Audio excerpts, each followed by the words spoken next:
Assalamu alaikum everyone. Welcome to our lecture 4. আজকে আমাদের যে কাজ সেটা হচ্ছে আজকে আমরা the romantic period, romanticism, romantic literature যাই বলি আমরা এটাকে আজকে র‍্যাপ আপ করব। আমরা বিভিন্ন বইয়ের বিভিন্ন অংশে রোমান্টিসিজম বা রোমান্টিক মুভমেন্ট সম্পর্কে ছোট করে সংক্ষেপ করে যে কথাগুলো লেখা আছে সামারি, আমরা সেই সামারিগুলো পড়বো, খুব খুব রাফলি পড়বো, কারণ অলরেডি তো আমাদের ডিটেইলে পড়া আছে। আমরা এইসব সামারি থেকে আমাদের জরুরি তথ্য, যে তথ্যগুলো আমাদের জানা দরকার, মনে রাখা দরকার, ওগুলো আমরা টুকবো এবং আজকে আমাদের র‍্যাপ আপ হয়ে যাবে। আজকে আমরা শেষ করে ফেলবো রোমান্টিক পিরিয়ড। আমরা আমাদের লেকচার 1টা যদি একটু রিপিট করি, লেকচার 1-এ আমাদের বক্তব্য কি ছিল? লেকচার 1-এ আমাদের উদ্দেশ্য ছিল সংজ্ঞা জানা, ডেফিনিশন। আমাদের স্লাইড, লেকচার 1-এর যে স্লাইড, সেখানে আপনারা সংজ্ঞা পাবেন। একই সাথে সেখানে আমরা প্রাইমারি কিছু ক্যারেক্টারিস্টিক্স নিয়ে আমাদের আলোচনা শুরু করেছিলাম। 5 আই, 5টা আই। কেউ একজন বলতে পারবেন কি কি আই ছিল? জান্নাতুল, রায়হান, কেউ বলতে পারবেন? 5 আই আমাদের ওই ফার্স্ট যে প্রিলিমিনারি আইডিয়া, আমরা বলছিলাম যে রোমান্টিক মুভমেন্ট বা রোমান্টিসিজম, এটার 5টা ক্যারেক্টারিস্টিক্স প্রাইমারি। প্রথম ছিল obviously imagination, then intuition, idealism, Idealism, inspiration, individualism। individual. এই যে ইন্ডিভিজুয়ালিজম। পাঁচটা, এটা দিয়ে আমাদের কিন্তু আইডিয়া শুরু। আমরা সব জায়গায় এটা কিন্তু মাথায় রেখেছি। নেক্সট ক্লাসে আমরা আলোচনা করলাম হচ্ছে রোমান্টিক পোয়েটস। রোমান্টিক পোয়েটস আমরা তিনজন senior first generation romantics, Blake, Wordsworth, Coleridge, তাদের অবদান কি সেটা নিয়ে আলোচনা করলাম, আর তাদের বিখ্যাত কাজ, বিখ্যাত কবিতা বা বিখ্যাত কবিতার বই, এগুলো নিয়ে আমরা আলোচনা করলাম। তারপর বায়রন, শেলি, কিটস, তাদের অবদান কি, তাদের বিখ্যাত কাজ নিয়ে আলোচনা করলাম। এটি কিন্তু আমাদের ফোকাস ছিল লেকচার 2-তে, এবং ওখানে আমরা কিছু এই 5 আই খুঁজে বের করার চেষ্টা করলাম, দেখি তো আছে কিনা তাদের লেখার মধ্যে, তাদের ফিলোসফির মধ্যে, তাদের চিন্তা ভাবনায় আমরা এই 5টা আই খুঁজে পাই কিনা। তাদের কি ইমাজিনেশন তাদের কাজের মধ্যে আছে কিনা, ইনটিউশন পাই কিনা, আইডিয়ালিজম পাই কিনা, ইন্সপিরেশন তারা কোথা থেকে পাচ্ছে, তারপর ফাইনালি তাদের কাজে ইন্ডিভিজুয়ালিজম আছে কিনা, তারা কি ইন্ডিভিজুয়ালিটিতে বিশ্বাস করে কিনা। গত ক্লাসে লেকচার 3-তে আমাদের ফোকাস ছিল the novelist of romantic period. এখানে আমরা স্যার, আসসালামু আলাইকুম। ওয়ালাইকুম। এখানে আমরা উইলিয়াম স্যার ওয়াল্টার স্কট দিয়ে শুরু করলাম, আমাদের প্রথম নভেলিস্ট, রোমান্টিক নভেলিস্ট। আরেকজন রোমান্টিক নভেলিস্ট ছিল আমাদের horror thriller writer Mrs an Radcliffe, এবং তার সাথে অনুপ্রেরণায় ম্যারি ওয়েস্টলক্রাফট শেলি। রোমান্টিক পিরিয়ডে আমাদের একজন রিয়েলিস্টিক নভেলিস্ট আছেন, জেন অস্টেন। যদিও উনি একজন রিয়েলিস্টিক নভেলিস্ট, তারপরেও উনার থেকে আমরা কিছু বৈশিষ্ট্য পাচ্ছি। যদিও উনি অ্যান্টি রোমান্টিক, তারপরেও উনার মধ্যে কিছু বৈশিষ্ট্য কিন্তু ছিল, এই রোমান্টিসিজমের কিছু বৈশিষ্ট্য ছিল, যদিও উনি অ্যান্টি রোমান্টিক ছিলেন।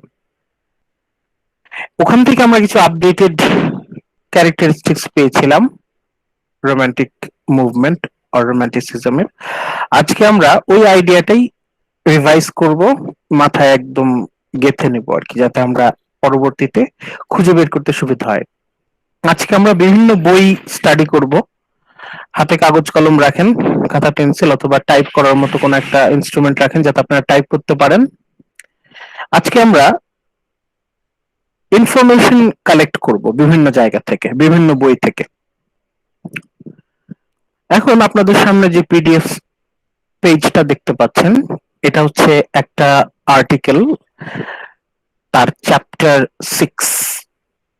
আমরা চ্যাপ্টার 6 এ সরাসরি চলে গেছি। এই আর্টিকেলটার মেইন আর্টিকেল আপনাদের গুগল ক্লাসরুমে আছে, ওখান থেকে আপনারা ডাউনলোড করে নিতে পারবেন। তাহলে আমরা এখানে দেখতে পাচ্ছি চ্যাপ্টার 6 দ্য রোমান্টিক পিরিয়ড। এখানে বলছে the turn off 80th and 19th century, 18th and 19th century। The turn off 18th and 19th century কথাটার মানে হচ্ছে 1800 শতকের শেষের দিকে, ঊনবিংশ শতাব্দীর শুরুর দিকে। সেঞ্চুরি যখন হিসাব হয় তখন সালের হিসাবে 1 মাইনাস হয়। যেমন 18th সেঞ্চুরি শব্দটার মানে হচ্ছে 18 থেকে আমরা 1 বিয়োগ করলে কত হয়? 17। তার মানে 1700 সালের ব্যাপার। 1700 থেকে 1799 এটাকে বলা হয় 1800 শতক, 18 শতক। 18th century means 1700 to 1799। 19th century মানে হচ্ছে 19 থেকে আমরা 1 বিয়োগ করি, কত হয়? 18, মানে হচ্ছে 1800। 1800 থেকে 1899, 1800 to 1899, এটাকে বলা হয় 19th century। আমরা পরে আরো ক্লিয়ার হবে আমাদের, আমরা এগিয়ে যাই। এখানে আছে সোশ্যাল ব্যাকগ্রাউন্ড, এটা অলরেডি আমাদের ডিসকাস করা, এটা আমরা জানি। টু ইম্পর্টেন্ট রেভলিউশন, অবভিয়াসলি যেটা আমরা সবচেয়ে বেশিবার ডিসকাস করা, ফ্রেঞ্চ রেভলিউশন। সোশ্যাল ব্যাকগ্রাউন্ড আর হিস্টোরিক্যাল ব্যাকগ্রাউন্ডে আমরা প্রথম যে গুরুত্বপূর্ণ রেভলিউশনের নাম পাই সেটা হচ্ছে ফরাসি বিপ্লব, ফ্রেঞ্চ রেভলিউশন। এটা শুরু হয় 1789 এ, শেষ হয় 1794 এ।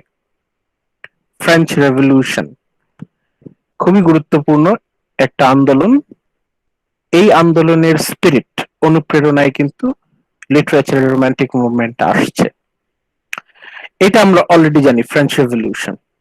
আরেকটা রেভলিউশনের কথা এখানে আছে, এটা আমরা ডিরেক্টলি আলোচনা না করলেও ইনডিরেক্টলি আমরা আলোচনা হয়ে গেছে, সেটা হচ্ছে ইংলিশ ইন্ডাস্ট্রিয়াল রেভলিউশন। মানে এই সময় শুধুমাত্র রাজনৈতিক আন্দোলন হচ্ছে না, ফরাসি বিপ্লবের মতো শুধুমাত্র পলিটিক্যাল মুভমেন্টই এখানে হচ্ছে না, তার সাথে আরেকটা খুবই গুরুত্বপূর্ণ হয়ে যাচ্ছে গোপনে গোপনে, চুপি চুপি, সেটা হচ্ছে ইন্ডাস্ট্রিয়াল রেভলিউশন। গ্রাম থেকে আস্তে আস্তে শহরে পরিণত হচ্ছে, গ্রাম আস্তে আস্তে শহরে পরিণত হচ্ছে, ইন্ডাস্ট্রি তৈরি হচ্ছে প্রচুর পরিমাণে। এই ইন্ডাস্ট্রিয়াল রেভলিউশন এর ফলে কি হচ্ছে? বন জঙ্গল কেটে মানুষ শহর বানিয়ে ফেলছে, কারখানা তৈরি করছে। আমরা যখন ওয়ার্ডসওয়ার্থের কবিতা পড়বো তখন আমরা দেখবো যে Wordsworth is very sad, very upset. কেন? কারণ মানুষ প্রকৃতির প্রতি আর সদয় না। Human being, they are destroying forest, destroying nature, and they are creating cities। মানে নেচার ধ্বংস করে তারা শহর তৈরি করছে। এই যে এই যে দুঃখটা, এটাও কিন্তু রোমান্টিক মুভমেন্টের পেছনে বড় একটা প্রভাবক, বড় একটা ইনফ্লুয়েন্স। সো ইন্ডাস্ট্রিয়াল রেভলিউশন, এই দুইটা রেভলিউশন খুবই গুরুত্বপূর্ণ। রোমান্টিক পিরিয়ড যদি আমরা আলোচনা করতে চাই, এই দুইটা সম্পর্কে কথা বলতে হবে। ফ্রেঞ্চ রেভলিউশন, এটা হচ্ছে পলিটিক্যাল, আর আরেকটা আমরা পাচ্ছি ইন্ডাস্ট্রিয়াল রেভলিউশন। লিটারেচারে যদি আমরা আসি, লিটারেচারে the romantic period is an age of poetry, এটা অলরেডি আমাদের ডিসকাস করা। Romantic period is an age of poetry, কবিতার যুগ। এই সময় কবিতা হচ্ছে main form of literature, dominant. Already আমরা জানি Wordsworth, Coleridge, Byron, Shelley, Keats, they are prominent poets. আরেকজন আমাদের প্রি রোমান্টিক আছেন উইলিয়াম ব্লেক, তার নামটা এখানে নাই, মিসিং। মানে এই আর্টিকেলে ব্লেকের কথা লেখা নাই, এখানে ওয়ার্ডসওয়ার্থ থেকে শুরু, Wordsworth, Coleridge, Byron, Shelley, Keats, they are regarded as major romantic poets. আমরা আরো কিছু প্রোজ রাইটার, নভেলিস্ট পেয়েছি, বাট তারা হচ্ছে মাইনর। মেজর ইনফ্লুয়েন্স হচ্ছে কবিদের। রোমান্টিক পিরিয়ডকে বলা হচ্ছে এজ অফ পোয়েট্রি। এটা অনেক সময় এমসিকিউ তে আসে। রোমান্টিক পিরিয়ডকে কিসের যুগ বলা হয়?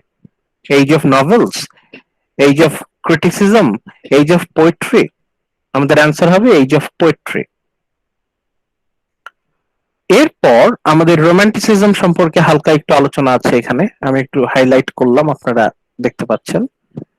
রোমান্টিসিজম সম্পর্কে কি বলা আছে, অলরেডি আমাদের যে জিনিসগুলো জানা ওগুলো আমরা রিপিট করব না, নতুন জিনিসগুলো আমরা ফোকাস করব।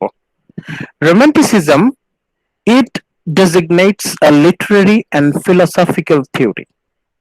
রোমান্টিসিজম হচ্ছে একটা সাহিত্যিক এবং দার্শনিক মতবাদ। লিটারেরি মানে হচ্ছে সাহিত্যের ব্যাপার, এটা তো আমরা জানি, একই সাথে ফিলোসফিক্যাল থিওরি। ফিলোসফিক্যাল মানে রোমান্টিসিজমের মধ্যে সাহিত্য এবং ফিলোসফি, সাহিত্য এবং দর্শন দুটো একসাথেই আছে। Romanticism, this is a literary and philosophical theory which tends to see the individual। এখানে এই যে ইন্ডিভিজুয়াল, রোমান্টিসিজম কাকে গুরুত্ব দিচ্ছে? The individual. ওই যে 5I, last I, individualism. Romanticism focus করছে দ্য ইন্ডিভিজুয়াল, ব্যক্তিকে। ইন্ডিভিজুয়াল, একজন ব্যক্তি। 5I, আমাদের লাস্ট আইটা ছিল ইন্ডিভিজুয়ালিজম, ইন্ডিভিজুয়াল। রোমান্টিসিজম বলছে the individual is the very center of all life and experience। সব অভিজ্ঞতা, সবকিছুর কেন্দ্রে আছে হচ্ছে ব্যক্তি, individual. The individual as the very centre of all life, সমস্ত প্রাণী, সমস্ত জীবনের কেন্দ্রবিন্দু, অ্যান্ড সমস্ত অভিজ্ঞতার কেন্দ্রবিন্দু। Centre of all life and all experience, সব জীবনের কেন্দ্রবিন্দুতে আছে হচ্ছে ব্যক্তি, একজন। সমস্ত অভিজ্ঞতার কেন্দ্রে আছে একজন, ইন্ডিভিজুয়াল। রোমান্টিসিজম ফোকাস করছে ইন্ডিভিজুয়ালকে, one. It also places the individual as the centre of art. সমস্ত শিল্পকর্ম, শিল্প, সাহিত্য, আর্ট সবকিছুর সেন্টারে আছে হচ্ছে ইন্ডিভিজুয়াল, ব্যক্তি, একজন। Making literature most valuable as an expression of his or her unique feeling and particular attitude. যখনই আমরা বলছি ব্যক্তি, ইন্ডিভিজুয়ালিটি ইজ দ্য সেন্টার, তাহলে এখানে আমাদের ফোকাসটা কি, যে হাইলাইট আছে, literature most valuable as an expression of his or her unique feelings and particular attitude। মানে সাহিত্যে আমরা আবেগ, অনুভূতি, ফিলিংস, অ্যাটিটিউড এগুলোর ছাপ পাই। ফিলিংস অলরেডি আমরা জানি, ইনটিউশনে আমরা বললাম ফিলিংস এর কথা। 5I এর একটা হচ্ছে ইনটিউশন। ইনটিউশন মানে হচ্ছে যে feelings, even attitude, feelings and attitude.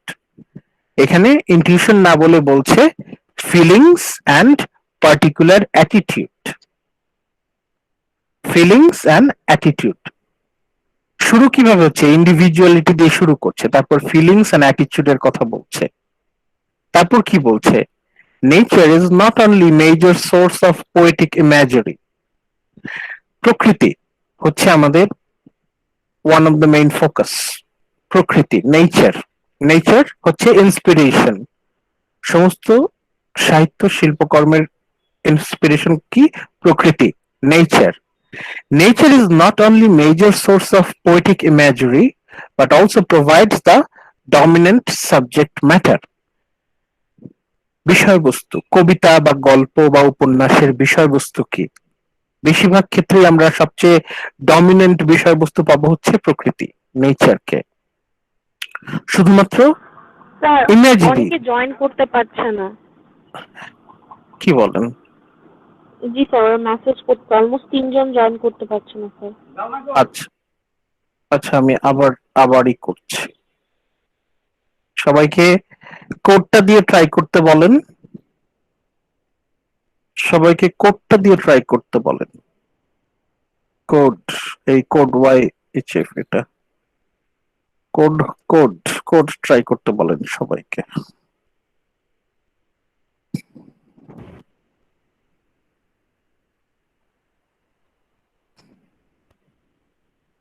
না পারার তো কোনো কারণ দেখছি না।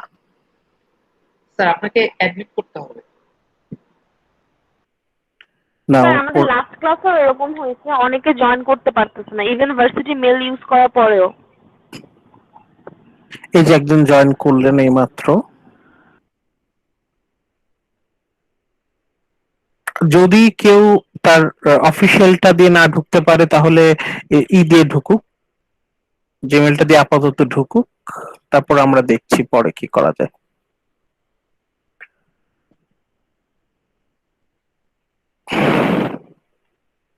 সবাইকে বলেন পার্সোনাল জিমেল দিয়ে আপাতত ঢুকতে, আমি অ্যাডমিট করে নিচ্ছি।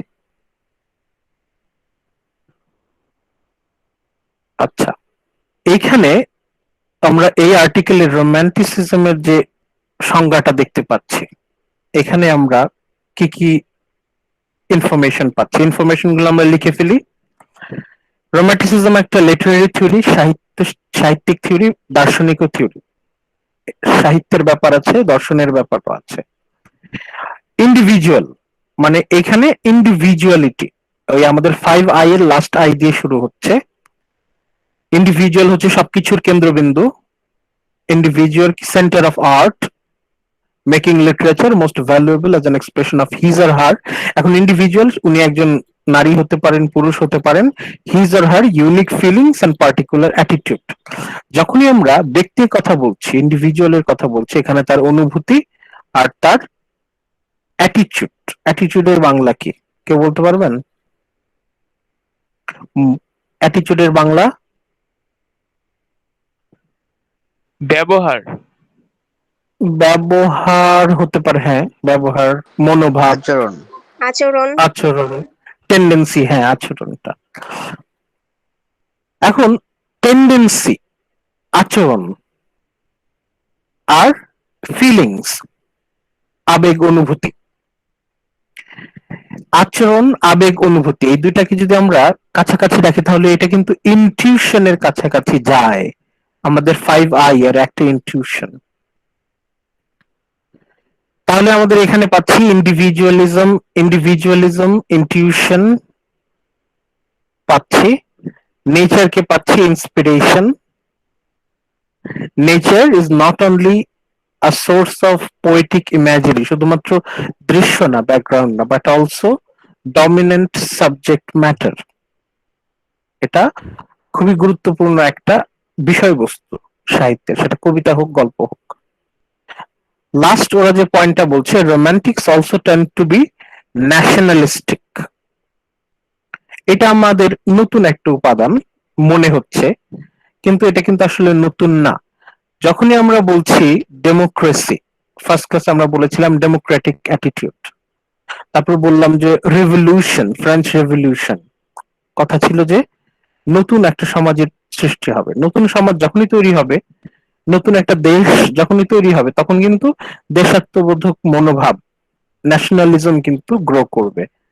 তার মানে রোম্যান্টিসিজমের একটা পার্ট হচ্ছে nationalism as well, being nationalistic, জাতীয়তাবাদী হওয়া, মানে দেশের জন্য। মানে রোম্যান্টিসিজমের সাথে ন্যাশনালিজমেরও একটা যোগসূত্র আছে। যখনই আমরা রেভলিউশনের কথা বলছি, বিপ্লবের কথা বলছি, বিপ্লব আমরা কি জন্য করি? মানুষের জন্য করি, তাই তো, সমাজের জন্য, দেশের জন্য। অবশ্যই এখানে দেশাত্মবোধ, দেশের প্রতি ভালোবাসা, দেশপ্রেম, পেট্রিয়টিজম, ন্যাশনালিজম, এগুলো কিন্তু রোম্যান্টিসিজমের একটা পার্ট। তার মানে এখানে এই ইনফরমেশন আমরা পেলাম, এটা লিখে রাখতে পারেন, ন্যাশনালিজম আর পেট্রিয়টিজম, এটা আমরা অ্যাড করতে পারি। আমরা নিচে আসি, লেক পোয়েটস, এটা লাস্ট ক্লাসে আমরা ডিসকাস করেছিলাম। লেক পোয়েটস কাদেরকে বলা হয়? The poet Wordsworth, Coleridge and Southey, তিন বন্ধু, Wordsworth, William Wordsworth, Coleridge and Southey. They lived in Lake District, তারা হচ্ছে লেক ডিস্ট্রিক্টে বসবাস করত। ইংল্যান্ডের একটা ডিস্ট্রিক্টকে বলা হয় Lake District. They traverse the same path in politics and poetry, তারা একই ধরনের কবিতা প্র্যাকটিস করতো, কবিতা লেখা, আর তাদের political attitude, political point of view ছিল কাছাকাছি, একই রকম। সেই জন্য এই তিনজনের মধ্যে আমরা মানে পলিটিক্যাল অ্যান্ড লিটারেরি অ্যাফিনিটি, সঙ্গতি পাই। এরা হচ্ছে তিনজন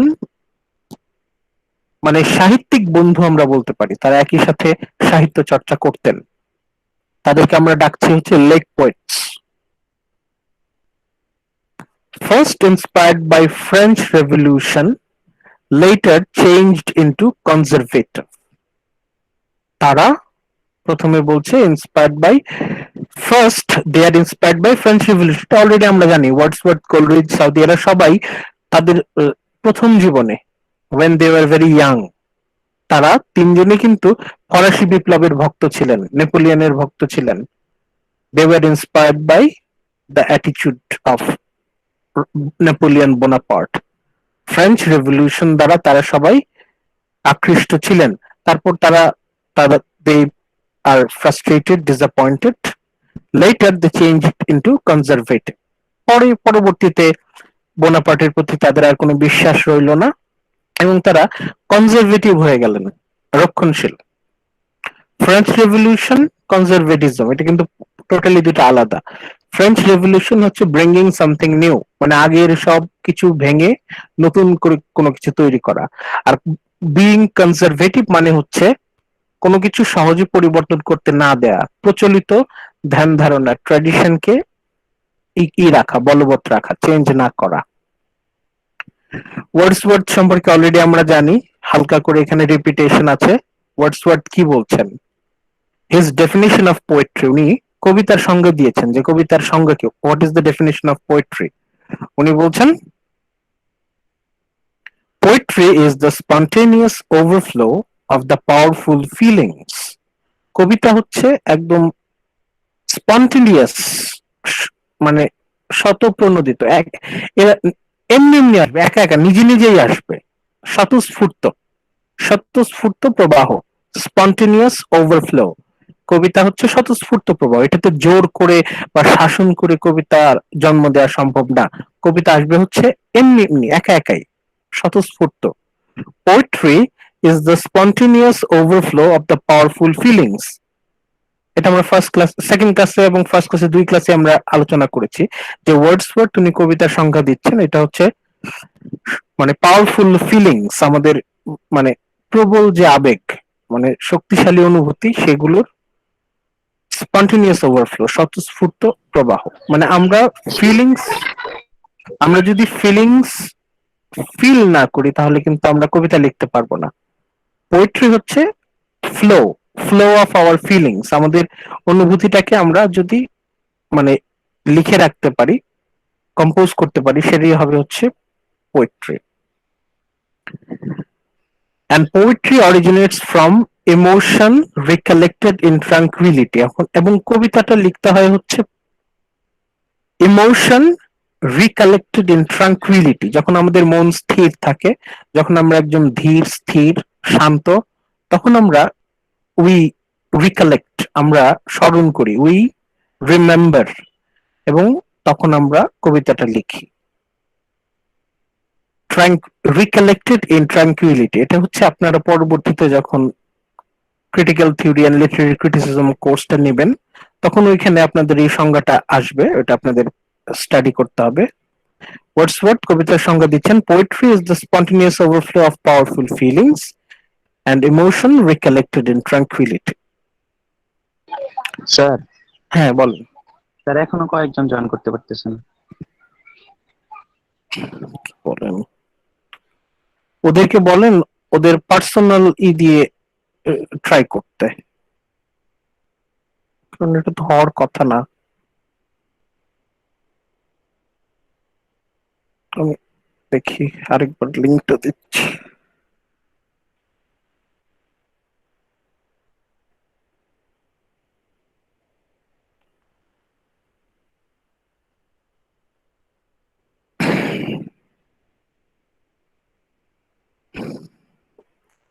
সবাইকে বলেন ওই কোডটা, ওইতে গুগল মিটে গিয়ে জয়েন কোড যেটা লেখা জয়েন, ওইখানে কোডটা দিয়ে ট্রাই করতে।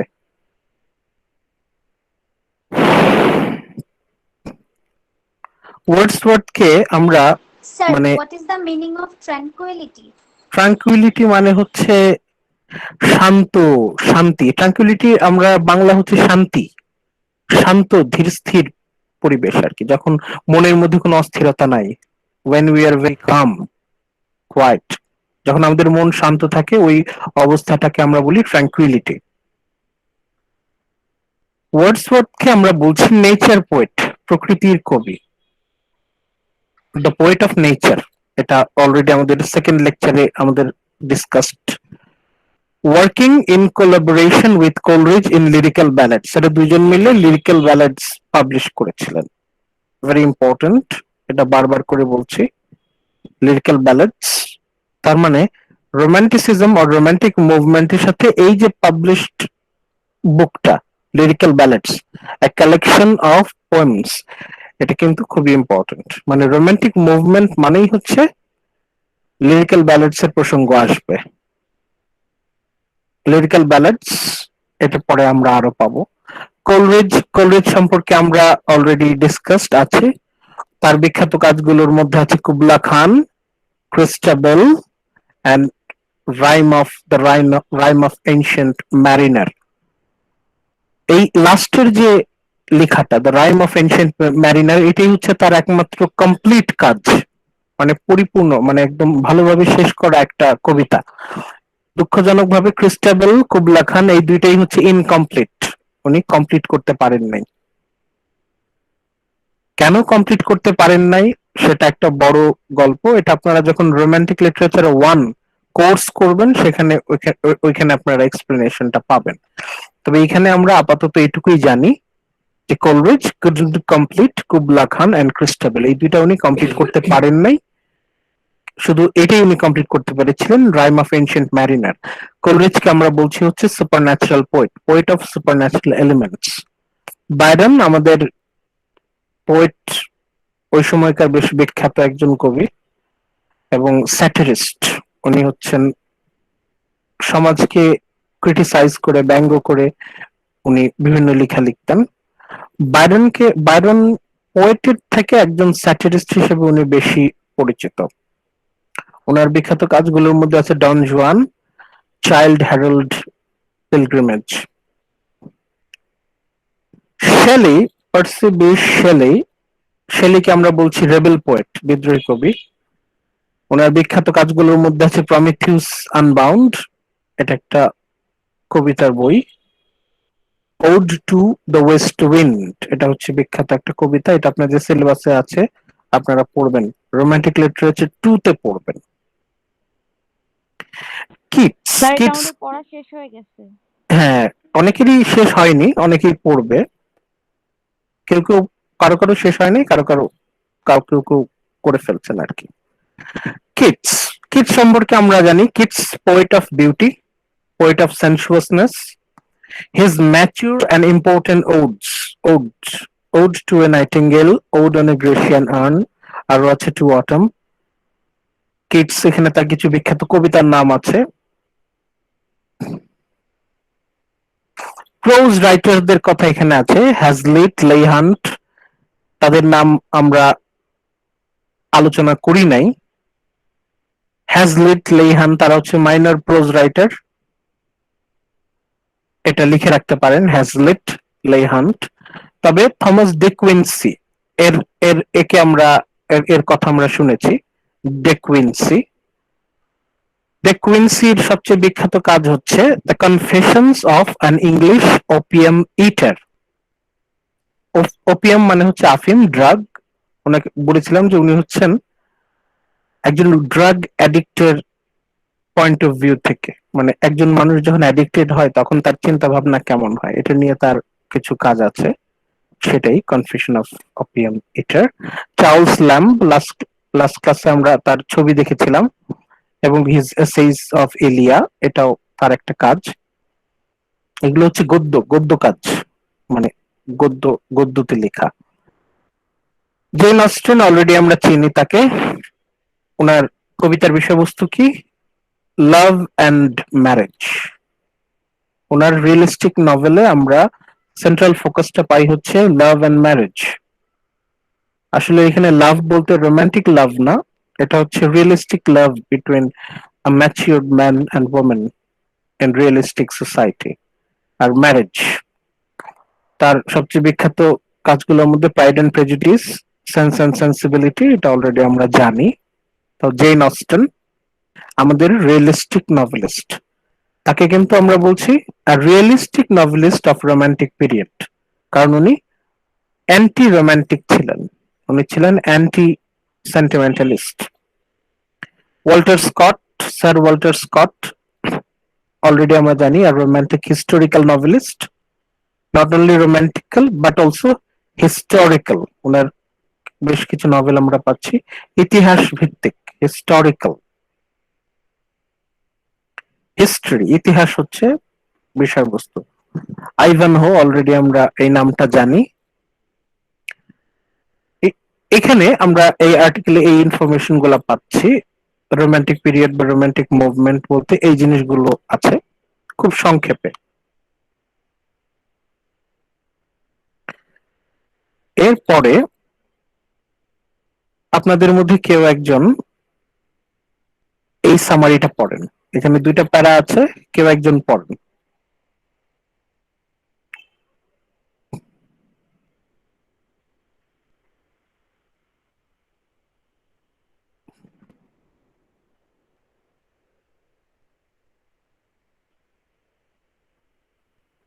দেখতে পাচ্ছেন না? রায়হান দেখতে পাচ্ছেন? রায়হান, ওয়াহিদুর রহমান।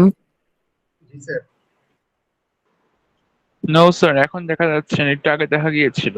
হ্যাঁ, একটু আগে দেখা যাচ্ছে, এখন দেখা যাচ্ছে না? নো স্যার, এই যে এখন দেখতে পারবেন। জি স্যার, এখন দেখা যাচ্ছে। হ্যাঁ, একটু একটু একটু পড়েন, কেউ একজন পড়েন। Okay sir. হ্যাঁ, The Romantic period of English literature began in the late 18th century and lasted until approximately 1832. আচ্ছা, এখানে তাহলে আমরা আবার টাইম ফ্রেম নিয়ে আলোচনা হচ্ছে, তাই না?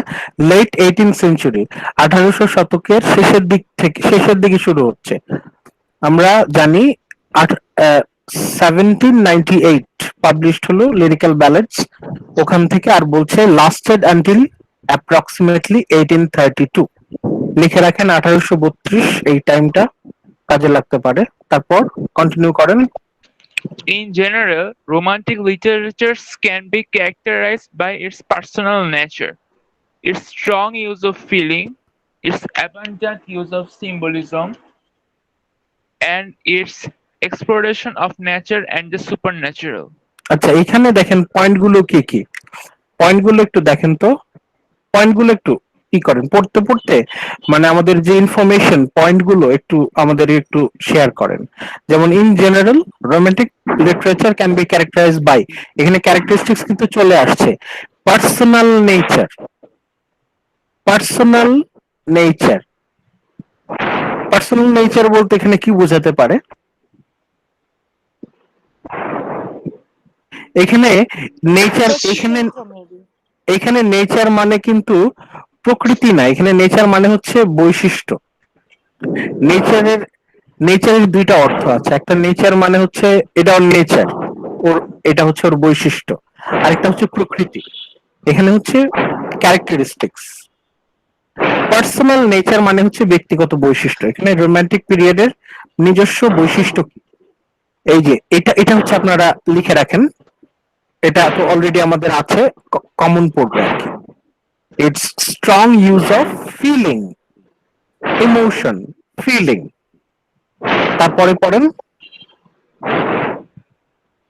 তারপর পড়েন। Yes, sir. In addition, the writings of the Romantics were considered innovative based on their belief that literature should be spontaneous, হ্যাঁ, একটু আগে এটা বললাম, imaginative, imaginative, personal, and free. Very good. শেষ করে দেন এই প্যারাটা। Okay, sir. The Romantic period produced a wealth of authors, including Samuel Taylor Coleridge, William Wordsworth, Jane Austen, and Lord Byron. আচ্ছা, thank you. এখান থেকে আমাদের ইনফরমেশন গুলো কি কি পাচ্ছি? আমরা আমাদের টার্গেট হচ্ছে আজকে আমরা বিভিন্ন বইয়ের বিভিন্ন অংশ থেকে আমাদের দরকারি ইনফরমেশন গুলো কালেক্ট করব, সেটাই করছি। এখানে আমরা একটু আগে প্রথম এই প্যারার প্রথমে আমরা দেখতে পাচ্ছি টাইমিং লেট 18th সেঞ্চুরি বলছে হচ্ছে 18th সেঞ্চুরির শেষের দিক থেকে এবং লাস্ট করলো কতদিন পর্যন্ত, এই যে অ্যাপ্রক্সিমেটলি 1832, 1832। ইন জেনারেল আমরা যদি জেনারেলি ধরি তাহলে romantic literature can be characterized by এই যে ফার্স্ট ফিলিং, মানে রোমান্টিক লিটারেচার মানেই হচ্ছে এখানে ফিলিং নিয়ে কথাবার্তা থাকবে, আবেগ অনুভূতি নিয়ে কথাবার্তা থাকবে। তারপর অ্যাবান্ডেন্ট ইউজ অফ সিম্বলিজম, এই শব্দটা হয়তো আপনাদের অনেকের কাছে পরিচিত না। সিম্বলিজম মানে হচ্ছে, এটা কিন্তু তারপর আমরা আলোচনা করেছি, অ্যালেগরি, একটা দিয়ে আরেকটা বোঝানো, অ্যালেগরিক্যাল, এটা আমাদের ফার্স্ট ক্লাসে আমরা ডিসকাস করেছিলাম। অ্যালেগরি, একটা কিছু দিয়ে আরেকটা কিছুকে বোঝানো, সিম্বলিজম। এটা রোমান্টিক লিটারেচারের একটা বৈশিষ্ট্য, সিম্বলিজম।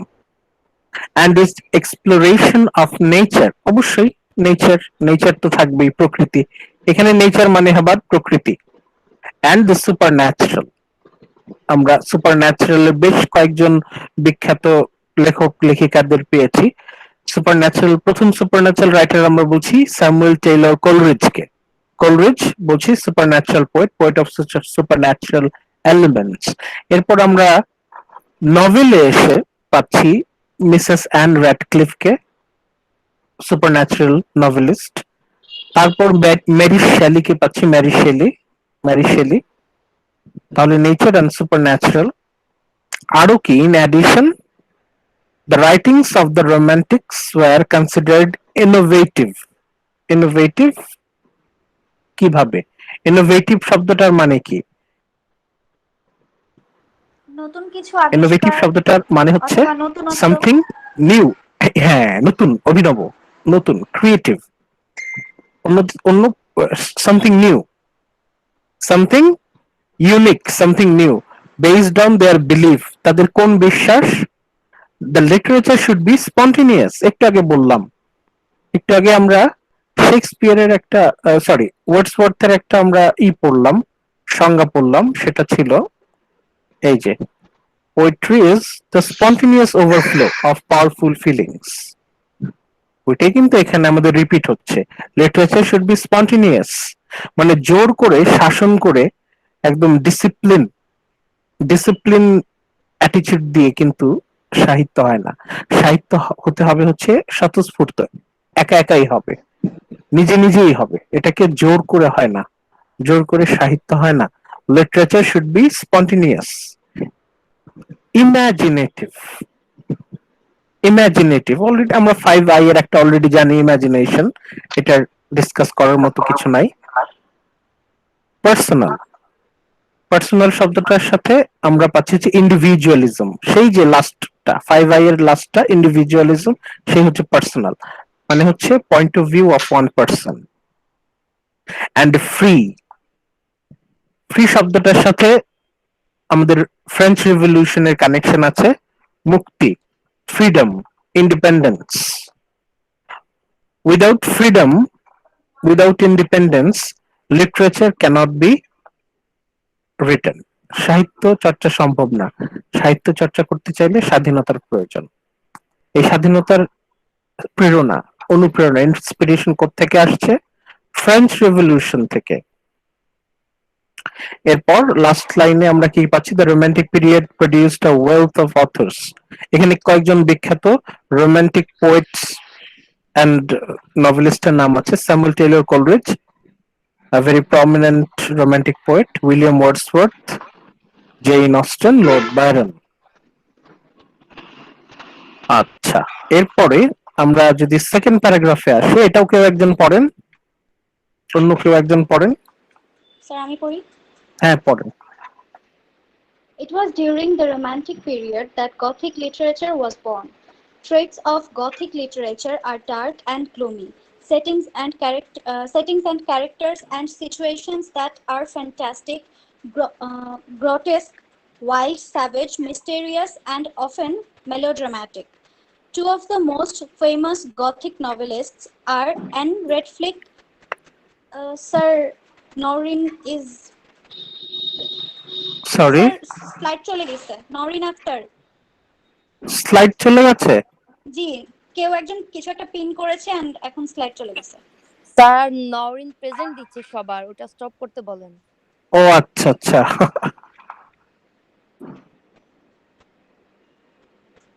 এখন দেখতে পাবেন, হয়তো ভুলে। এখন দেখা যাচ্ছে? জি স্যার। হ্যাঁ বলেন। Two of the most famous Gothic novelists are Anne Radcliffe and Mary Shelley. আচ্ছা, এটা অলরেডি তো আমাদের ডিসকাস করা। রোমান্টিক পিরিয়ডে কিন্তু গথিক লিটারেচারের জন্ম। Horror novel, thriller, horror thriller, terror tale আমরা যেটাকে বলি, লাস্ট ক্লাসে ডিসকাস করলাম। অ্যান র্যাডক্লিফ, ম্যারি শেলি, তাদের যে লেখার বৈশিষ্ট্যগুলো আমরা পাচ্ছি। সেটিং হচ্ছে পরিবেশ কেমন, এনভায়রনমেন্ট কেমন, গথিক লিটারেচারের যে নভেল সেখানে জায়গাগুলো কেমন হয়, প্লেস গুলো হয় হচ্ছে dark and gloomy. Dark and gloomy setting, এখানে সেটিং মানে, সেটিং শব্দটার এখানে মানে হচ্ছে এরিয়া, লোকেশন, প্লেস। সেটিং এর কিন্তু আরেকটা অর্থ আছে, সেটা হচ্ছে কোনো কিছুর সেটিং, গঠন। এখানে সেটিং শব্দটার মানে হচ্ছে লোকেশন, এরিয়া, প্লেস। গথিক লিটারেচারে আমরা যে জায়গাটার বর্ণনা পাই, সাধারণত সেই জায়গাটা হয় হচ্ছে ডার্ক, অন্ধকার, গ্লুমি, খুবই থমথমে একটা জায়গা। ক্যারেক্টার গুলো কেমন, ক্যারেক্টারের সিচুয়েশন গুলো কেমন? ফ্যান্টাস্টিক। ফ্যান্টাস্টিক বলতে এটা মানে আমরা তো অলরেডি জানি, ফ্যান্টাস্টিক বলতে আমরা কি বুঝি? ফ্যান্টাস্টিক বলতে আমরা বুঝি হচ্ছে, বলেন, ফ্যান্টাস্টিক আমরা যখন ইউজ করি কিভাবে ইউজ করি? ফ্যান্টাস্টিক, ফ্যান্টাস্টিক মানে কি? যখন কোনো কিছু অনেক বেশি সুন্দর হয় অথবা অনেক বেশি চমৎকার। অদ্ভুত চমৎকার হয়, রাইট? হ্যাঁ, ফ্যান্টাস্টিক শব্দটার মানে হচ্ছে মানে এক্সট্রা অর্ডিনারি আর কি, মানে ভয়ঙ্কর সচরাচর সৌন্দর্য। দেখা যায় না। হ্যাঁ, ভয়ঙ্কর সুন্দর বলতে পারেন। ফ্যান্টাস্টিক, ফ্যান্টাস্টিক শব্দটার মানে হচ্ছে সামথিং এক্সট্রা অর্ডিনারি, যেটা সচরাচর দেখা যায় না। গ্রোটেস্ক, এই শব্দটার মানে কেউ বলতে পারেন? গ্রোটেস্ক শব্দটার মানে হচ্ছে একটা একটা অদ্ভুত। বাংলা আছে আমাদের, এটা হচ্ছে অদ্ভুত, কিন্তু এটা হচ্ছে একটু নেগেটিভ অর্থে। গ্রোটেস্ক শব্দটার মানে হচ্ছে বিভৎস, মানে মানে দেখে আপনার ভয় লাগে, ভেরি উইয়ার্ড অ্যান্ড স্ক্যারি। মানে হচ্ছে আপনারা বিভিন্ন মুভিতে দেখবেন দানব, মনস্টাররা আসে, দে লুক লাইক মনস্টার্স, ওগুলোকে আমরা বলি গ্রোটেস্ক ফিগার। মানে এদের চোখ, এদের ফিগার যখন, ফেস আমরা যখন দেখি তখন আমরা দেখবো যে চোখ, নাক, মুখ জায়গা মতো নাই। এদের পিঠে বড় কুজ থাকে, এদের হাতে কোনো হয়তো স্কার থাকে, মানে দেখে আপনার ভয় লাগবে আর কি। ফেসটা এমন বা এদের আকৃতিটা এমন, ইউ উইল বি টেরিফাইড। বিভৎস টাইপের। বিভৎস, হ্যাঁ, ভয়ঙ্কর আর কি। ওয়াইল্ড সিচুয়েশন গুলো হচ্ছে ওয়াইল্ড। ওয়াইল্ড বলতে একটা বাংলা আছে হচ্ছে বন্য, মানে ওয়াইল্ড এর একটা বাংলা হচ্ছে বুনো। আরেকটা ওয়াইল্ড অর্থ হচ্ছে যেটাকে আপনি কন্ট্রোল করতে পারবেন না, ইউ ক্যানট কন্ট্রোল। হিংস্র। হিংস্র, হ্যাঁ হিংস্রতা। হ্যাঁ, হিংস্রতা। স্যাভেজ অলরেডি আপনারা জানেন, বর্বর। মিস্টেরিয়াস, রহস্যময়, এন্ড অফটেন মেলোড্রামাটিক।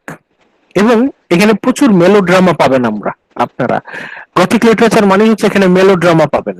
মেলোড্রামা মানে হচ্ছে এখানে আননেসেসারি ভায়োলেন্স থাকবে, ব্লাডশেড থাকবে, আননেসেসারি ভয়ঙ্কর, মানে যতটুকু না হলেই না, অতিরিক্ত ভায়োলেন্স আর কি, বেশি ভয়ঙ্কর।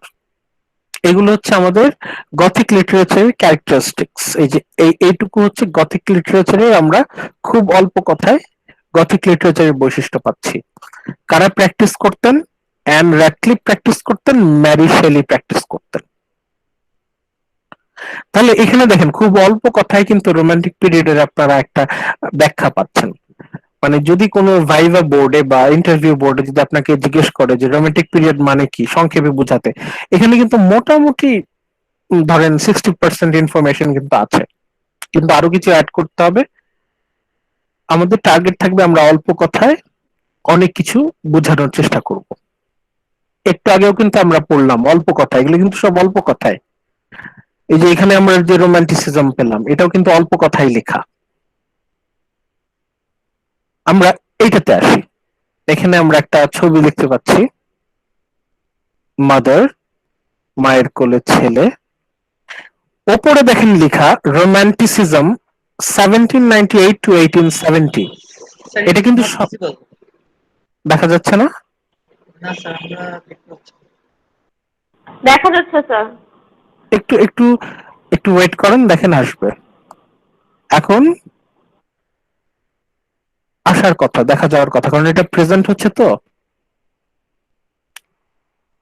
রোমান্টিসিজম, এখানে ইয়ারটা যে দেয়া আছে 1870, এটা আবার অনেকেই এটাকে একসেপ্ট করে না। এটা একটু আগে আমরা যে একটা ইয়ার বললাম 1832, 1832, ওইটা ইয়ারকে আপাতত আমরা মাথায় রাখি। রোমান্টিসিজম আমরা ফার্স্ট পয়েন্টটা একটু দেখি। ফার্স্ট পয়েন্টটা দেখেন, এই যে এটা আমি হাইলাইট করলাম, marked by a reaction against neoclassic restraint, order, intellect and obligation to society। এটা কিন্তু ফার্স্ট ক্লাসে, প্রথম ক্লাসে আমরা আলোচনা করেছি। রোমান্টিসিজম মানেই হচ্ছে প্রতিবাদ, বিদ্রোহ, বিপ্লব। কিসের বিরুদ্ধে প্রতিবাদ, কিসের বিরুদ্ধে বিদ্রোহ, কিসের বিরুদ্ধে বিদ্রোহ? New classic restrained. New classic মানে হচ্ছে এর আগের যুগ, ঠিক তার আগের যুগ, 18th century literature, 18th century philosophy. তাদের বক্তব্য কি ছিল? Restrained, order, intellect, obligation to society. মানে হচ্ছে ডিসিপ্লিন হতে হবে, অর্ডার, খুব সুন্দর অর্ডার, মানে একদম ডিসিপ্লিন এন্ড অর্ডার বজায় রাখতে হবে। ইন্টেলেক্ট, সবকিছু হতে হবে বুদ্ধিবৃত্তিক, বুদ্ধি, ইন্টেলেক্ট এন্ড লজিক, এগুলোর বাইরে কিছু থাকবে না। অব্লিগেশন টু সোসাইটি, রেসপন্সিবিলিটি, মানে ডিসিপ্লিন এন্ড অর্ডার। এই ছিল হচ্ছে তার আগের যুগের ফিলোসফি। আমরা আরেকটু দেখি, restraint, order, intellect and obligation to society, এটা ছিল তার আগের যুগের ফিলোসফি, যে সবকিছু হতে হবে হচ্ছে, মানে রেস্ট্রেন্ট শব্দটার মানে কি জানেন? রেস্ট্রেন্ট, রেস্ট্রেন্ট বলেন, বিরত থাকা। হ্যাঁ, নিজেকে সামলানো, সংযম, সংযম মানে নিজেকে কন্ট্রোল করা। অর্ডার, অর্ডার মানে হচ্ছে ডিসিপ্লিন। ইন্টেলেক্ট তো আমরা জানি বুদ্ধিমত্তা, and obligation to society, responsibility, মানে তার আগের সমাজে তাদের ফিলোসফি হচ্ছে নিজেকে সংযত রাখা, শৃঙ্খলার মধ্যে রাখা এবং সবসময় বুদ্ধিবৃত্তিক। এর আগের যুগে ফিলিংস, ইমোশনকে ঘৃণা করা হতো, ধারণা করা হতো ইমোশন, ফিলিংস এগুলো হচ্ছে উইকনেস, সেজন্য লিটারেচারে সবসময় ফিলিংস, ইমোশনকে নেগলেক্ট করা হতো। কিন্তু রোমান্টিসিস্ট তারা এর বিরুদ্ধে প্রতিবাদ করলো, দে রিঅ্যাক্টেড। তারা কি করলো এটা অলরেডি আমাদের ডিসকাস আছে, তারপর আমরা রিপিট করছি। এমফাসাইজেস ফিলিংস এন্ড ইমোশনস, বারবার কিন্তু এই কথাগুলো আসছে, তার মানে এটা আপনাদের কুইজের জন্য ইম্পর্টেন্ট। ফিলিংস এন্ড ইমোশনস, তারা কিসে ফোকাস করছে? Feeling and emotion. এখানে ফিলিং এর পর একটা এস বসিয়ে দিবেন। এখানে ফিলিং শব্দটা আসলে এমনি হয় না, সিঙ্গুলার ফর্মে এভাবে আসলে সচরাচর আসে না, আপনারা এস দিয়েই করবেন। Feelings, feelings and emotions, not reason. Reason মানে কি? লজিক, যুক্তি। যুক্তি থেকে তারা কিসে গুরুত্ব বেশি দিচ্ছে? Feelings and emotions. যুক্তির থেকে আবেগ, অনুভূতির গুরুত্ব। হ্যাঁ, thank you. True knowledge comes from heart, তাদের কথা হচ্ছে নট হেড, ব্রেন না, আমাদের মন থেকে সত্যিকারের জ্ঞান আসে। True knowledge comes from heart, not head, মাথা না, মন, নট ব্রেন বাট হার্ট। এখানে ব্রেন বলতে লজিক, হার্ট বলতে feelings and emotions. Value of inner rather than outer experience, এই যে value of inner rather than outer experience, এই কথাটার মানে কি? আউটার এক্সপিরিয়েন্স হচ্ছে পাবলিক ইনসিডেন্ট, যেটা জনগণ সবাই চোখে দেখতে পায়, বাইরে থেকে দেখতে পায়। Public, something open. আর ইনার মানে হচ্ছে ভেতরের ঘটনা, যেটা মানুষ আমরা বুঝতে পারি না, অনেক সময় দেখতে পারি না, প্রাইভেট, পার্সোনাল। তাহলে প্রাইভেট ম্যাটার্স আর ভ্যালুড মোর দেন পাবলিক ম্যাটার্স। পাবলিক এক্সপিরিয়েন্সের থেকে সবচেয়ে বেশি ইম্পর্টেন্ট হচ্ছে ইনার, ভেতরের, পার্সোনাল এক্সপিরিয়েন্স, এটার ভ্যালু সবচেয়ে বেশি। এটা আমরা কোথায় রিপিট করেছিলাম? ওই যে ইন্ডিভিজুয়ালিজম যখন বলেছি, ইনটিউশন যখন বলেছি, তখন কিন্তু এই জিনিসটা এসেছে, ভ্যালু অফ ইনার এক্সপিরিয়েন্স, মানে মনের ভেতর নিজস্ব ব্যক্তিগত অভিজ্ঞতা, সেটাই ইনার এক্সপিরিয়েন্স, ব্যক্তিগত অভিজ্ঞতা, individuality. Romanticism attempted to humanize mankind after the rigidity of neoclassics. যারা রোমান্টিক পোয়েট, রোমান্টিক রাইটার, তাদের কথা হচ্ছে এর আগের যুগের চিন্তা ভাবনা এত বেশি সেকেলে ছিল, এত বেশি রিজিড ছিল, যে মানুষকে রোবট হিসেবে, মানুষকে রক্ত মাংসের মানুষ না, মানুষকে রোবট হিসেবে ট্রিট করা হতো। Rigidity of the new classics, আগের যুগের চিন্তা ভাবনা ছিল খুবই সেকেলে এবং খুবই রিজিড। রিজিড শব্দের অর্থ কি? রিজিড কঠিন। কঠিন, হ্যাঁ কঠিন, এটা হচ্ছে মানে অনেক বেশি স্ট্রিক্ট এরকম কিছু। স্ট্রিক্ট, ইয়েস, স্ট্রিক্ট, অনেক বেশি স্ট্রিক্ট, অনেক কঠোর। মানে এত কঠোরতার মধ্য দিয়ে তো মানুষ বেঁচে থাকতে পারে না। রোমান্টিসিজম বলছে যে এত কঠোর পরিবেশের মধ্যে মানুষ বেঁচে থাকতে পারে না। রোমান্টিসিজম বলছে we need to humanise mankind, মানুষকে স্বাধীনতা দিতে হবে, মানুষকে সবসময় যুক্তি, লজিক, সবসময় ডিসিপ্লিনের মধ্যে আনলে মানুষের পক্ষে বেঁচে থাকা সম্ভব না। মানুষের জন্য প্রয়োজন humanity, feelings, emotions, freedom. Last sentence কি? Obsessed with the importance of love, importance of love. মানে আমরা তো ফার্স্ট যে ডেফিনেশনটা ছিল, love relationship between man and women, এটাও রোমান্টিসিজমের একটা part. Love, importance of love. এই লাভটা বলতে শুধু নট রোমান্স, এই লাভ মাদার সান, লাভ টুয়ার্ডস, মা ছেলের প্রতি ভালোবাসা হতে পারে, বাবা তার সন্তানের প্রতি ভালোবাসা হতে পারে, বন্ধু বন্ধুর প্রতি ভালোবাসা হতে পারে। Love from different point of views. তারপরে আমরা পাচ্ছি liberation from tradition. Liberation from tradition, গতানুগতিক। এখানে ট্র্যাডিশন বলতে নেগেটিভ অর্থে, সেকেলে চিন্তা ধারণা, ব্যাকডেটেড আইডিওলজি, ট্র্যাডিশন থেকে মুক্তি।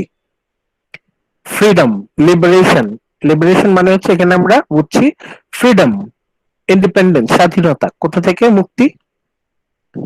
ট্র্যাডিশন, সেকেলে চিন্তা ভাবনা থেকে মুক্তি। অথরিটি, অথরিটি মানে তো জানেন কেন্দ্রীয় যারা শাসক গোষ্ঠী বলতে বোঝাচ্ছে আর কি। অথরিটি, অথরিটির আরেকটা বাংলা দেন তো ভালো সহজ। সরকার। হ্যাঁ সরকার, আর পরিচালক, কর্তৃপক্ষ, পরিচালক, কর্তৃপক্ষ, কর্তৃত্ব, কর্তৃত্ব থেকে মুক্তি। মানে আমাদের জীবন আমাদের হাতে, অন্য কেউ আমাদের জীবনটাকে কন্ট্রোল করতে আসলে আমরা সেটা মেনে নিব না। রোমান্টিসিজম ওই যে ফ্রিডম, মূল কথা হচ্ছে তার নিজের অধিকার নিজের কাছে। সাসপিশন অফ সোশ্যাল ইনস্টিটিউশনস, সমাজের কাছে বন্দী না। সমাজ মানুষের জন্য সাহায্যের হাত বাড়াবে, কিন্তু সমাজ কখনোই মানুষকে যেন জেলখানায় বন্দি করে না ফেলে। সমাজ মানুষের জন্য, মানুষ সমাজের জন্য না। এখন সমাজে থাকতে হলে মানুষকে যদি পরাধীন, মাথা নিচু করে থাকতে হয়, তাহলে সেই সমাজের থেকে সমাজে না থাকাই ভালো। সোশ্যাল ইনস্টিটিউশন থেকে মুক্তি। কোন ধরনের সোশ্যাল ইনস্টিটিউশন? যেগুলো হচ্ছে মানুষকে ট্র্যাপড, বন্দি করে ফেলে। Freedom from formal restraints and rules of literature. কোথা থেকে মুক্তি? ডিসিপ্লিন, এই যে একটু আগে ডিসকাস করলাম। এবং ওদের কথা হচ্ছে there should be no rules of literature, সাহিত্যের কোনো নিয়ম থাকা উচিত না। সাহিত্য হতে হবে ওই যে লাস্ট লাস্ট স্লাইডে যেটা বললাম, আমরা আবার একটু ফেরত যাই। এই যে লিটারেচার শুড বি স্পন্টেনিয়াস, সাহিত্য হতে হবে স্বতঃস্ফূর্ত, নিয়ম কানুন করে শাসন করে সাহিত্য রচনা করা যায় না। Literature should be spontaneous, rules, কোন রকমের রুলস থাকা উচিত না। কি ধরনের rules? such as conventional poetic diction, strict poetic forms. এর আগের যুগে, রোমান্টিক পিরিয়ডের ঠিক আগের যুগে এরকম নিয়ম কানুন ছিল যে কবিতা এরকম হইতে হবে, তার এত লাইন থাকতে হবে, তার এইরকম রিদম থাকতে হবে, কবিতায় এই ধরনের শব্দ ইউজ করতে হবে, কবিতার ভাষা এরকম হইতে হবে, কবিতার কাঠামো এরকম হইতে হবে। রোমান্টিক পোয়েটরা এটা অস্বীকার করছে, তারা রিয়্যাক্ট করছে, react against conventional poetic diction and poetic form. তাদের কথা হচ্ছে এরকম, যদি আমরা বলেই দেই যে কবিতার ডিকশন, ডিকশন মানে হচ্ছে ভাষা, শব্দচয়ন, শব্দ, ওয়ার্ডস এরকম হইতে হবে, ফর্মস, কাঠামো এরকম হইতে হবে, তাহলে তো পরাধীন, এইভাবে তো লেখার চেয়ে না লেখাই ভালো। ফ্রিডম, সবকিছু থেকে মুক্তি, সামাজিক শৃঙ্খলা থেকে মুক্তি এবং সাহিত্যের যে শৃঙ্খলা, ডিসিপ্লিন অফ লিটারেচার, এটা থেকেও মুক্তি চাচ্ছেন তারা। আচ্ছা, children have superior insight.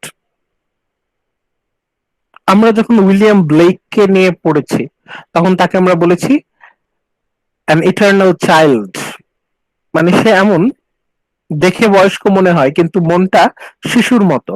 William Blake কেন তাকে বলা হয় আ চাইল্ড, ইটার্নাল চাইল্ড, মানে সে বাইরে বাইরে বুড়ো হয়েছে, বড় হয়েছে, কিন্তু মনের দিক থেকে সে শিশুর মতো। রোমান্টিক লিটারেচারে যারা বিশ্বাসী, যারা রোমান্টিসিজম বিশ্বাসী, তাদের কথা হচ্ছে children have superior insight and wisdom. বাচ্চাদের যে ইনসাইট, দৃষ্টিভঙ্গি, আর উইজডম, জ্ঞান, দিজ আর সুপিরিয়র, মানে বাচ্চাদের কাছ থেকে আমাদের অনেক কিছু শেখার আছে, কারণ বাচ্চারা হচ্ছে innocent. Innocence not experience has the greatest value. এই কথাটা কে বলেছেন? এই কথাটা বলেছেন বারবার উইলিয়াম ব্লেক। আমরা ব্লেকের যদি অবদান, তার চিন্তা ভাবনা সম্পর্কে যদি এক দুটো কথা বলতে চাই, তার মধ্যে একটা কথা হচ্ছে children they have superior insight. তাদের যে ইনসাইট শব্দটার মানে হচ্ছে, ইনসাইট শব্দটা অর্থ কি বলতে পারবেন? ইনসাইট উস্কানি দেওয়া।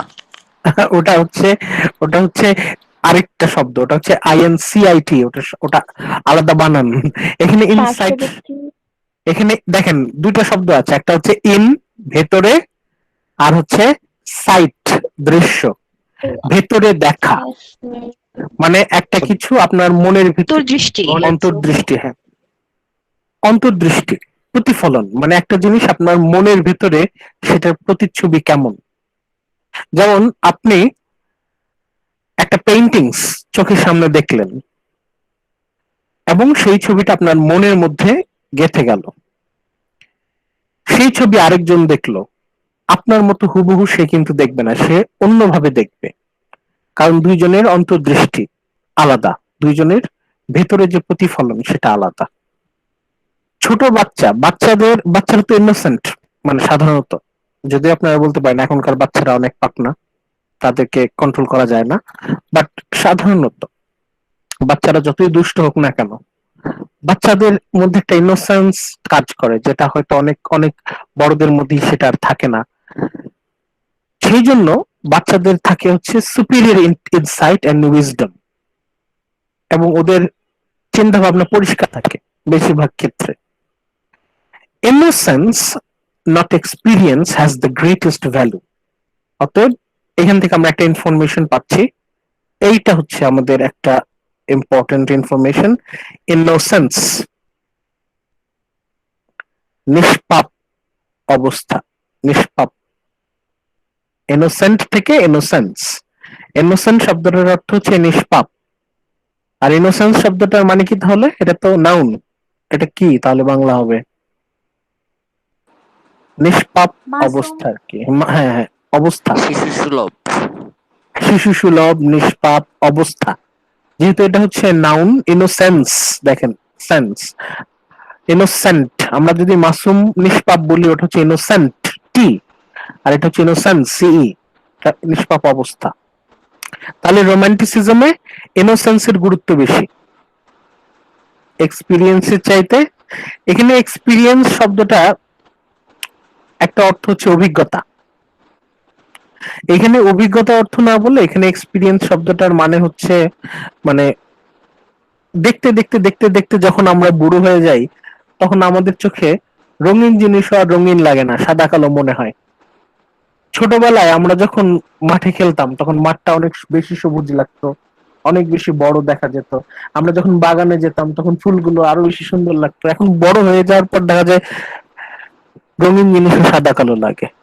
এখানে এক্সপিরিয়েন্স শব্দটা নেগেটিভ অর্থে বলছে, যে ইনোসেন্স শব্দটা এখানে আরেকটা মিনিং হচ্ছে ফ্রেশ পয়েন্ট অফ ভিউ। হ্যাঁ, সরল, একদম স্বচ্ছ দৃষ্টিভঙ্গি, কোন রকম মানে নেগেটিভিটি থেকে মুক্ত, পজিটিভ, ফুল অফ পজিটিভিটি। আচ্ছা, এরপরের যে পয়েন্টটা ওই বোল্ড করাই আছে, ইম্পর্টেন্স অফ ইন্ডিভিজুয়াল, এটা তো আমরা অলরেডি জানি, এটা ডিসকাস আমরা না করি। এখানে the greatest authority was within the self rather than society, সমাজের থেকে ব্যক্তির গুরুত্ব রোমান্টিসিজমে বেশি।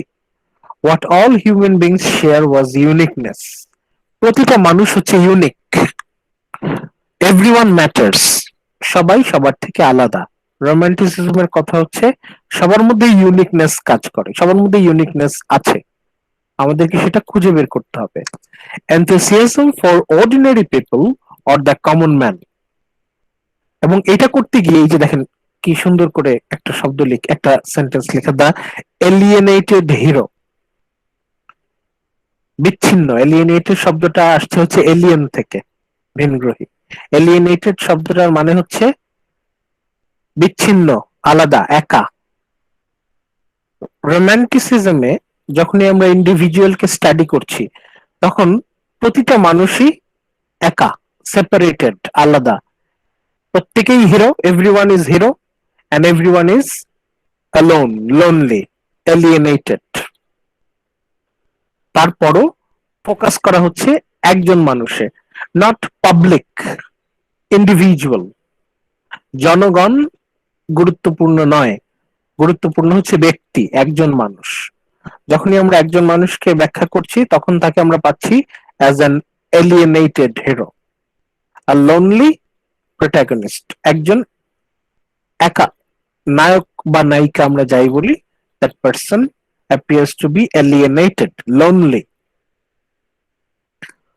High value attached to creative imagination, এটা অলরেডি আমাদের ডিসকাস করা, আপনারা ফার্স্ট স্লাইড, ফার্স্ট যে লেকচার থেকে ই করবেন। ইমাজিনেশন, কল্পনা, 5I, প্রথম আই যেটা। Look to nature for truth, nature অবশ্যই এটা অলরেডি ডিসকাসড, এটা ফার্স্ট ক্লাসেই ডিসকাস করা। Emphasis on simple, commonplace and natural, মানে সাধারণ, সিম্পল কোনো কিছুর ব্যাখ্যা। কমনপ্লেস, দৈনন্দিন জীবনে আমরা যেসব জায়গায় যাই, not somewhere extraordinary but an ordinary place. Natural, প্রকৃতি, প্রাকৃতিক। Nature was not only intrinsically beautiful but it serves as a spiritual source, যেটা আমরা ওয়ার্ডসওয়ার্থ পড়ার সময় একটু আলোচনা করেছি, এটা আপনারা পরবর্তীতে আরো ভালো করে জানবেন।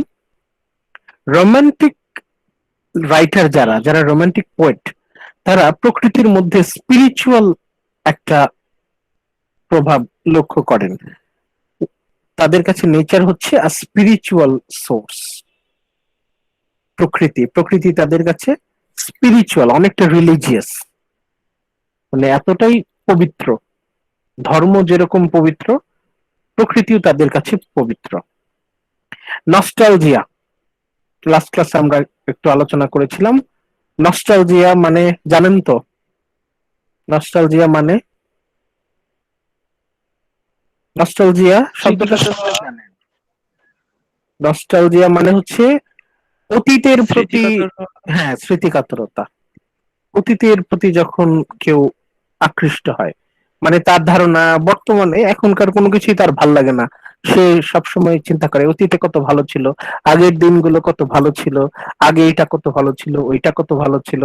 এইটাই, এই যে মনোভাব, স্মৃতিকাতরতা বা মানে লাভ ফর পাস্ট, এটাই হচ্ছে পুরোনো দিন নস্টালজিয়া। ফিরে পাওয়ার ইচ্ছা। হ্যাঁ, পুরোনো দিন ফিরে পাওয়ার ইচ্ছা। Thank you. আমরা যখন উইলিয়াম ওয়ার্ডসওয়ার্থ পড়েছি তখনও আমরা আলোচনা করেছি যে নস্টালজিক, ওয়ার্ডসওয়ার্থ নস্টালজিক। এবং আমাদের ওয়াল্টার স্কট উনার যখন হিস্টোরিক্যাল নভেল আমরা পড়ছি তখনও এটাতে নস্টালজিয়া পাচ্ছি। Nostalgia for simpler way of being. কারণ একটু আগে মানে একদম শুরুর দিকে বললাম না যে ইন্ডাস্ট্রিয়াল রেভলিউশনের ফলে বন জঙ্গল কেটে মানুষ শহর তৈরি করছে, প্রকৃতি ধ্বংস করে মানুষ শহর বানাচ্ছে, এবং মানুষের জীবনযাত্রা আস্তে আস্তে কঠিন হয়ে যাচ্ছে। মানে আমরা বানাতে চাচ্ছি সবকিছু সহজ, কিন্তু করে ফেলতেছি কঠিন। মানে সিম্পল করতে গিয়ে আমরা জটিল করে ফেলতেছি। সেই জন্য যারা রোমান্টিক পোয়েটস তারা আগে যে সিম্পলিসিটি ছিল, আগে সবকিছু কত সহজ ছিল, সোজা ছিল, তারা ওই জিনিসটা মিস করে, খুব মিস করে। এই যে মিসিং পাস্ট, অতীতকে মিস করা, এটাকেই বলা হচ্ছে নস্টালজিয়া। এবং নস্টালজিয়া, হাত লিখে রাখেন কাগজ কলমে, নস্টালজিয়া হচ্ছে very important elements of romanticism. Romantic লিটারেচারে নস্টালজিয়া খুবই গুরুত্বপূর্ণ একটা বৈশিষ্ট্য।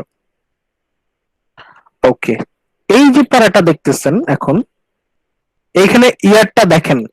এই ইয়ারটা হচ্ছে অনেক জায়গায় দেখবেন 1798 থেকে 1830, 1832, 1798 টু 1832।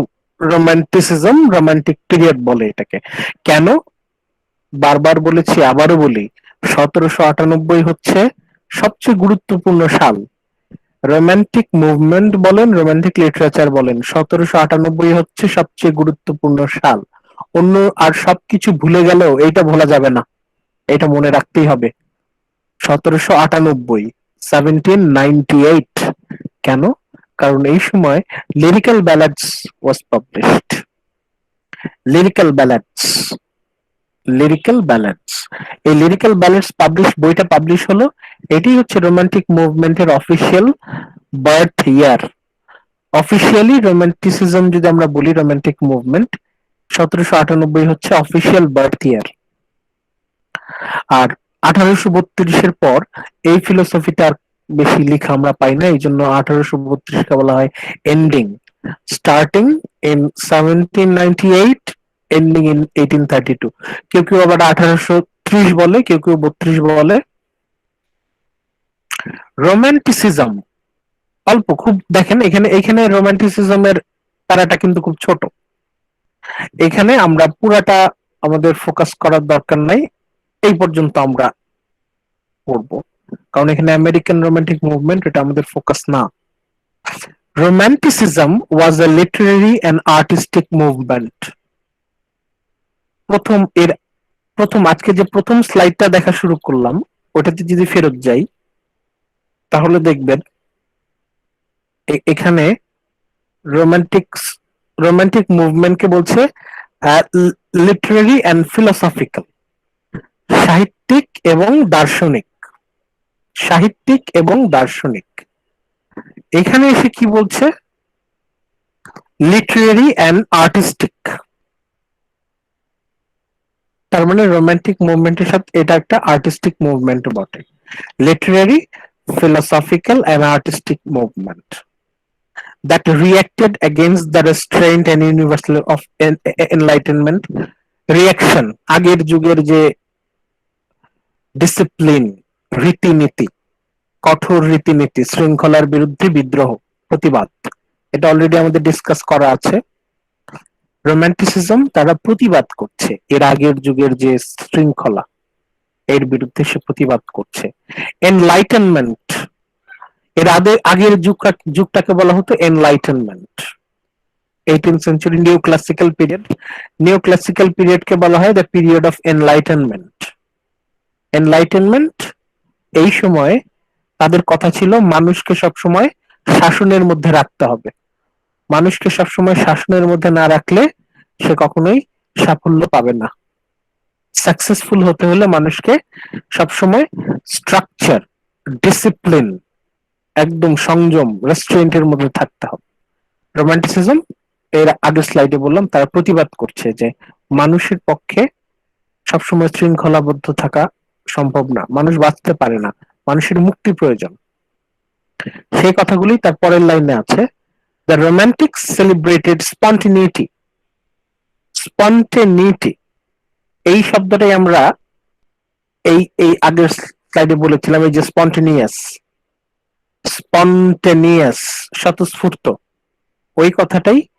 স্পন্টেনিয়াস হচ্ছে অ্যাডজেক্টিভ, এটা হচ্ছে অ্যাডজেক্টিভ, এটার নাউন হচ্ছে আমাদের স্পন্টেনিটি, মানে স্বতঃস্ফূর্ততা। মানে লিটারেচার হতে হবে স্বতঃস্ফূর্ত, সে একা একাই হবে, নিজেই হবে, তাকে জোর করে আনা যায় না।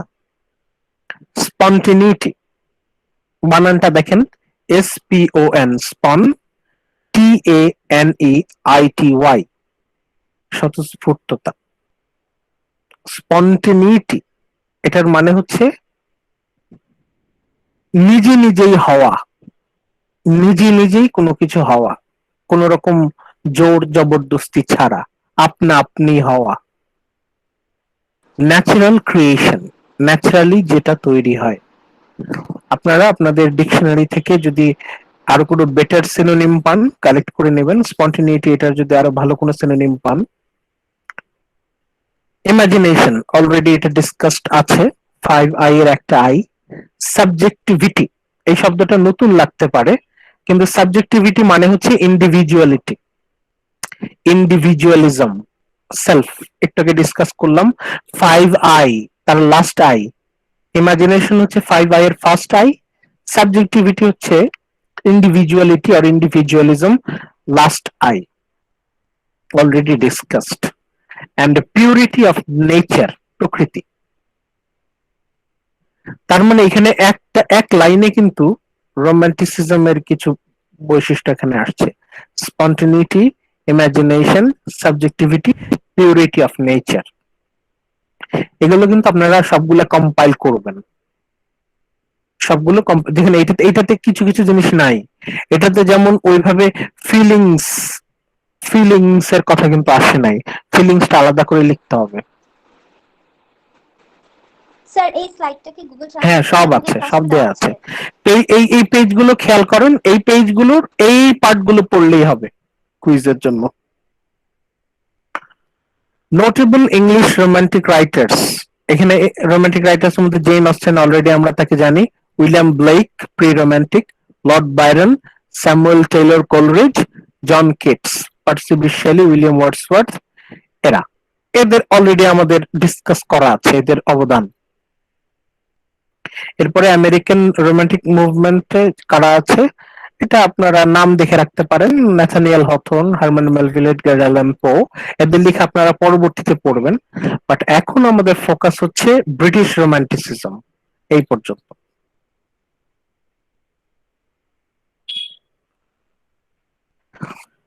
এইখানে আপনারা অনেক কিছুই রিপিটেড আছে, আমি সবকিছু করব না, জাস্ট নতুন কোনো ইনফরমেশন থাকলে আমরা সেটা মার্ক করব। Movement of philosophy already discussed, literature already discussed, revolt of senses or passion against intellect and of individual against consensus. শব্দ এই লেখাটা আপনার কাছে কঠিন লাগতে পারে, বাট অর্থটা সহজ, already discussed. Sense or passion, এই প্যাশন শব্দটার আমরা ইউজ করেছি একটু আগে, ফিলিংস, ইমোশন। ফিলিংস ইমোশনই হচ্ছে প্যাশন। প্যাশন এগেইনস্ট মানে হচ্ছে আমরা বুঝছি যে রিয়াকশন, প্রতিবাদ। ইন্টেলেক্ট বুদ্ধিবৃত্তি, বুদ্ধিমত্তা, যুক্তির বিরুদ্ধে। ইন্টেলেক্ট বলতে এখানে যুক্তি, বুদ্ধিমত্তা বোঝাচ্ছে। মানে আবেগ অনুভূতি প্রতিবাদ করছে যুক্তির বিরুদ্ধে। সেন্স আর প্যাশন এগেইনস্ট ইন্টেলেক্ট। আর কি? Individual against consensus.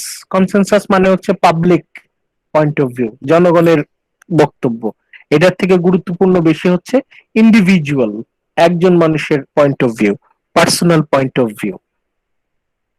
তার মানে আমরা এর আগেরটাতে কি পয়েন্ট পাচ্ছি? এর আগেরটাতে পাচ্ছি হচ্ছে ইনটিউশন, এটাকে আমরা বলতে পারি intuition, emotion, feelings, passion, passion and individuality. ঠিক আছে, এরপরে উইলিয়াম ব্লেককে নিয়ে আমরা ডিসকাস করেছি, উইলিয়াম ব্লেকের কথা আছে। আর পরে এখানে আপাতত কিছু নাই, আমরা এখানে কয়েকজন ফিলোসফারের নাম আছে, এটা আপনারা জেনে রাখতে পারেন। রুশোর নাম আছে, শিলার, গতে, কিন্তু ওদেরকে আমরা ফোকাস করছি না কারণ দে আর নট ব্রিটিশ। আমাদের ফোকাসটা হচ্ছে ব্রিটিশ রোম্যান্টিসিজম। আমরা ব্লেককে মনে রাখবো। দেখবেন এখানে বোল্ড করা আছে, যাদেরটা বোল্ড করা আছে ওটা মাথায় রাখতে হবে। এরপর এই যে সেন্টেন্সটা, এটা বারবার বলছি, খুবই ইম্পর্টেন্ট। পাবলিকেশন ইন 1798, 1798 সাল, 1798 সাল, 1798 খুবই গুরুত্বপূর্ণ, এটা কিন্তু বারবার বলছি। দ্য পাবলিকেশন ইন 1798, 1798 সালে কি পাবলিশড হলো? By the poets William Wordsworth, Samuel Taylor Coleridge. দুই কবি বন্ধু একত্রিত হলেন এবং তারা একটা বই পাবলিশ করলেন, lyrical ব্যালাডস, LYRICAL, lyrical, BALLADS, ব্যালাডস, lyrical ballads. এই বইটা পাবলিশ হলো 1798, এবং this is the official birth year of romantic movement. This is লিখে যাচ্ছে, this is a significant event in English Literary history. ইংরেজি সাহিত্যের ইতিহাসে এটা একটা বিশাল ঘটনা। আপনি অন্য আর কিছু মনে না রাখলেও এইটা মাথায় রাখতে হবে। যদিও the poems were poorly received, যদিও মানুষজন এটার কদর করে নাই, খুব বই বিক্রিও হয় নাই, খুব অল্প কিছু বই বিক্রি হয়েছে এবং সাধারণ মানুষজন এটার কদর করতে পারে নাই, বুঝতে পারে নাই এটার গুরুত্বটা।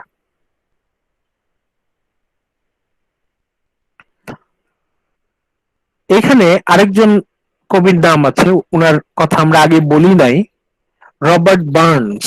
উনি হচ্ছেন তার আগের যুগের কবি, কিন্তু উনি তার আগের যুগে বসে উনার চিন্তা ভাবনা ছিল অ্যাডভান্স। রবার্ট বার্নস, উনার নাম কেন আসলো? কারণ উনি কবিতা লিখতেন in the dialect of lowland Scott, আঞ্চলিক ভাষায় কবিতা লিখতেন। এর আগের যুগের ডিসিপ্লিন, একদম কঠোর নির্দেশনা ছিল, কবিতার ভাষা হতে হবে sophisticated. Poetry should be written in the language of sophisticated upper class. কিন্তু বার্নস সেটাকে গুরুত্ব দিলেন না, উনি আঞ্চলিক ভাষায় লিখলেন। এইটা ইন্সপায়ার করলো ওয়ার্ডসওয়ার্থ কোলরিজকে। ওয়ার্ডসওয়ার্থ কোলরিজ তারা বলল যে আমরা প্রতিবাদ জানাচ্ছি, এরকম কঠিন কঠিন ভাষায় কবিতা লেখা আমাদের পক্ষে সম্ভব না, আমরা কবিতা লিখবো সাধারণ মানুষের ভাষায়, in ordinary language, in everyday language.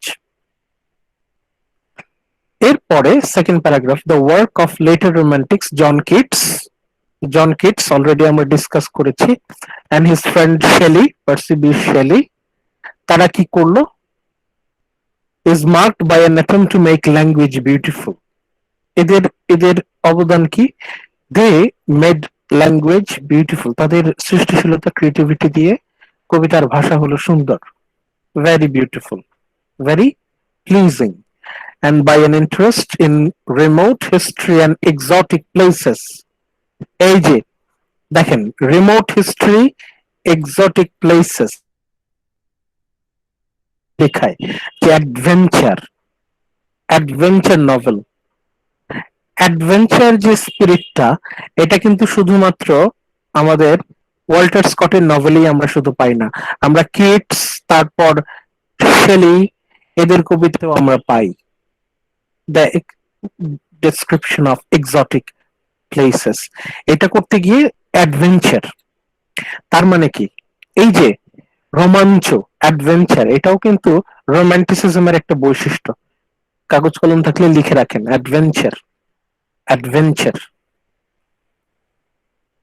George Gordon Lord Byron uses romantic themes, sometimes comically, to explain contemporary events. উনি এখানে লেখা আছে explaining contemporary events, but actually আমরা জানি বায়রন হচ্ছে সবকিছুকে ব্যঙ্গ করতেন, খোঁচাতেন, স্যাটায়ার হিসাবে তার লেখাগুলো আসতো, মানে ক্রিটিসাইজ করতেন। উনি ওনার মতো করে সোশ্যাল পলিটিক্যাল যে সীমাবদ্ধতা, তারপরে দুর্নীতি, এই জিনিসগুলোকে উনি ক্রিটিসাইজ করতেন। Social political corruption and all the limitations Byron tried to expose, উনি এগুলো উদ্ঘাটন করতে চাইতেন, উন্মোচন করতে চাইতেন, এক্সপোজ করে ক্রিটিসাইজ করতেন। Romanticism begins as a revolt against established views. এটা তো বারবার আমরা বলছি, রোমান্টিসিজম শুরু হচ্ছে প্রতিবাদ হিসাবে কার বিরুদ্ধে? এস্টাবলিশড ভিউজ, প্রচলিত রীতিনীতি ধ্যান ধারণার বিরুদ্ধে বিদ্রোহ। রোমান্টিসিজম শুরুই হচ্ছে প্রতিবাদ, প্রতিবাদ, বিদ্রোহ, বিপ্লব। ফ্রেঞ্চ রিভলিউশনের কাছ থেকে অনুপ্রেরণা নিয়ে যারা সাহিত্যিক, তারা সাহিত্যিক ভাবে প্রতিবাদ করলেন, সাহিত্যিক পয়েন্ট অফ ভিউ থেকে, লিটারারি পয়েন্ট অফ ভিউ থেকে ওনারা প্রতিবাদ করলেন। ফ্রেঞ্চ রেভলিউশন ছিল পলিটিক্যাল, রোমান্টিক মুভমেন্ট হচ্ছে লিটারারি মুভমেন্ট, এখানে ফিলোসফিও আছে। তা এটা হচ্ছে প্রতিবাদ, এস্টাবলিশড ভিউ, প্রচলিত রীতিনীতি ধ্যান ধারণার বিরুদ্ধে, ব্যাকডেটেড ধ্যান ধারণার বিরুদ্ধে বিদ্রোহ। But eventually it becomes established, কিন্তু একটা সময় রোমান্টিসিজম নিজেই কিন্তু প্রতিষ্ঠিত হয়। Wordsworth becomes a kind of national monument. Wordsworth প্রথম প্রথম তাকে কেউ দাম দিত না, পরবর্তীতে ধীরে ধীরে ধীরে ধীরে he became a kind of national monument, মানে হচ্ছে উনি প্রতিষ্ঠিত হন। কিন্তু দুঃখজনক হলেও সত্য যে ওয়ার্ডসওয়ার্থ উনি খ্যাতি পাওয়ার পর, মানে প্রতিষ্ঠিত হওয়ার পর, উনার ক্রিয়েটিভিটি আর বাড়ে নাই, বরং একটা সময় ওয়ার্ডসওয়ার্থ আর রোমান্টিক থাকতে পারেন নাই, মানে ওনার মধ্যে সেই আগুনটা নিভে গিয়েছিল। মানে ওয়ার্ডসওয়ার্থ মারা যায় 1850 সালে, কিন্তু দুঃখজনক 1830-এর পর তার আর কোনো লেখা আমরা খুঁজে পাই না। মানে তার জীবনের শেষ 20 বছর উনি অনেক খ্যাতি পেয়েছিলেন, কিন্তু শেষ 20 বছরে ওনার কোনো কাজ নাই। মানে রোমান্টিক মুভমেন্টের সাথে ইয়াং, তরুণ প্রজন্ম, এটার একটা সম্পর্ক আছে। মানে দেখবেন এখানে সবাই যারা রোমান্টিক পোয়েটস, রোমান্টিক নভেলিস্ট, বেশিরভাগই হচ্ছে তাদের সবচেয়ে ভালো কাজ তারা যখন বয়সে তরুণ, ইয়াং, বয়স বাড়ার পর তারা আসলে mentally dead. Samuel Taylor Coleridge বলেন, ওয়ার্ডসওয়ার্থ বলেন, কোলরিজ তো 1834-এ মারাই যান, উইলিয়াম ওয়ার্ডসওয়ার্থ উনি 1830-এর পরে ওনার আর কোনো ভালো কাজ নাই। অনেকে বলে 1832 এর পরে আর কোন রোমান্টিক লিটারেচারই জন্ম হয় নাই। কেউ কেউ বলে 1830, কেউ কেউ বলে 1832। আজকের ক্লাস শেষ, আর তো সময় নাই এখানে। আর শুধুমাত্র বোল্ড ওয়ার্ড গুলা দেখেন। মিডিয়েভালিজম, মিডিয়েভালিজম এটা হচ্ছে হিস্টরি পার্ট, এটা অলরেডি আমাদের কিছু কিছু আলোচনা আছে। নস্টালজিয়া ফর পাস্ট, ওইটার সাথে সম্পর্ক পাবেন। মিস্টিসিজম, এটা হচ্ছে আমরা যখন ব্লেক পড়েছি লেকচার 2-তে, তখন আমরা আলোচনা করেছি। মিস সেন্সিবিলিটি, সেন্সিবিলিটি এটা আমরা যখন জেইন অস্টেন কিডস পড়েছি তখন আলোচনা করেছি। তারপর এই প্রিমিটিভিজম এন্ড ইন্ডিভিজুয়ালিজম, ইন্ডিভিজুয়ালিজম দিয়ে তো প্রচুর আলোচনা হলো, রিপিটেশন হলো, ব্যক্তি, একজন মানুষ। আর প্রিমিটিভিজম, একটু আগে কথা বললাম যে আগেকার দিনের যে সরল জীবন যাপন, সেটা সবাই নস্টালজিক হয়ে যাচ্ছে যে আমরা সবকিছু সহজ করতে গিয়ে আলটিমেটলি সবকিছু কঠিন করে ফেলছি।